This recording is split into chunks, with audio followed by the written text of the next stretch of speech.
نبی آسرا کل جہاں دا نبی دا آسرا ماں حسین دی۔ مفتی منیر صاحب جو کمنٹ کیا آپ کی کیا رائے؟ مجھے نہیں پتا انہوں نے کیا کمنٹس کیے ہیں۔ یہ شعر غلو پہ مبنی ہے۔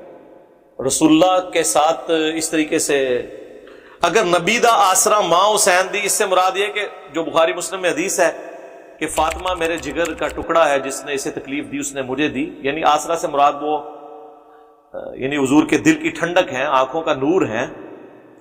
وہ تو ہم حضرت عثمان کو بھی کہتے ہیں ذو النورین، دو نوروں والا۔ یہ نور بریلوی والا نور نہیں ہے، آنکھوں کا نور، یعنی بیٹیوں کو کہا جاتا ہے نا آنکھوں کا نور۔ ویسے حضور کو بھی نور کوئی کہتا ہے نور نبوت کے طور پر، ہدایت کے طور پر، تو سراجم منیر ہے، کوئی شک نہیں۔ اسپیشیز انسان ہی، فرشتے نہیں ہیں، نبی علیہ السلام انسان ہے۔ سورہ بنی اسرائیل میں ہے کہ اگر زمین میں فرشتے آباد ہوتے ہیں تو ہم فرشتوں کو پیغمبر بناتے ہیں، چونکہ انسان آباد ہے تو انسانوں میں پیغمبر ہے۔ اس حوالے سے اگر ہے تو پھر تو درست ہے۔ اور اگر یہ ہے کہ حضرت حسین علیہ السلام کی ماں جو ہے وہ حضور کی مشکل کشا حاجت روا ہے، تو نبی علیہ السلام کو تو چھوڑ دیں، ہم کسی عام انسان کا بھی مشکل کشا اور حاجت روا اللہ کے سوا کسی کو ماننا، ہم تو اسے بھی شرک کہتے ہیں۔ ظاہر اس باب میں تو آپ کافر سے بھی مدد لے لیں، میں دعا کے اعتبار سے کہتا ہوں۔ تو وہ ان معنوں میں دیکھا جائے گا۔ اب یہ کہا جائے گا کہ بھئی اس طرح کے جو شعر ہے، اس طرح کے شعر لکھ کے تو آپ کون سی اسلام کی خدمت کر رہے ہیں؟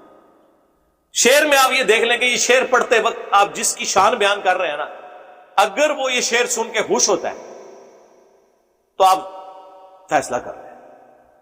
یعنی اگر آپ سمجھتے ہیں کہ سیدہ فاطمہ اس طرح کے الفاظ سے خوش ہوتی ہیں، مجھے تو نہیں لگتا خوش ہوں گی، تو آپ یہ پڑھتے رہیں۔ اور اگر آپ کو لگتا ہے کہ وہ ناراض ہوں گی تو پھر اس کو نہ پڑھ۔ اس تحریر کی وضاحت کر دیں، یہ تحریر امیر اہل سنت مولانا الیاس قادری صاحب کی ہے، کان کھول کر سن لیں، یہ تحریر ہے کی۔ بعد مذہب کا کلپ غیر عالم کو سننا حرام، اور اگر دوسرے کو بھیجا اس کے لیے اور وہ بھی غیر عالم کے سامنے والا، اس کو بھیجنا بھی حرام۔ یہ امیر اہل سنت الیاس قادری صاحب نہیں کہہ رہے، یہ اہل حدیث بھی یہی کہتے ہیں، دیوبندی بھی یہی کہتے ہیں۔ آپ ایک بندے کو سنگل آؤٹ کیوں کر رہے ہیں؟ یہ سب یہی کہتے ہیں کہ دوسرے کو سننا بدمت۔ کیا اہل حدیث یہ کہتے ہیں کہ الیاس قادری صاحب کی ویڈیو سنا کریں؟ وہ تو ہماری ویڈیوز نہیں سننے دیتے، ان کو بدعتی نہیں کہتے؟ کیا دیوبندی ان کو بدعتی نہیں کہتے؟ کیا الیاس قادری صاحب اور ان کی جماعت اہل حدیث کو بد مذہب، نجدی اور وہابی نہیں کہتے؟ کیا المحند میں احمد بریلوی اور ان کی پوری جماعت کو شیطانی لشکر نہیں کہا گیا، اور اہل حدیث کو خوارج کی ایک جماعت نہیں کہا گیا، اور شیطان کا سینگ محمد بن عبد الوہاب کو نہیں کہا المحند والوں نے، اور حسام الحرمین میں اعلی حضرت نے چوتھا فرقہ وہابیہ شیطانیہ نہیں لکھا، اور علماء دیوبند کو مرتد اور ان کے کفر میں شک کرنے والے کو بھی کافر نہیں کہا؟ تو سر احتشائی کوئی، ہم کہتے ہیں سب کو سنیں۔ اور یہ غیر عالم جو کہہ رہے ہیں نا، تو غیر عالم تو الیاس قادری صاحب خود بھی ہیں، وہ خود کہتے ہیں میں تو 8 پاس ہوں، وہ بھی گجراتی زبان میں، عالم تو وہ بھی نہیں ہے، اور مسائل وہ سارے بتا رہے ہوتے ہیں۔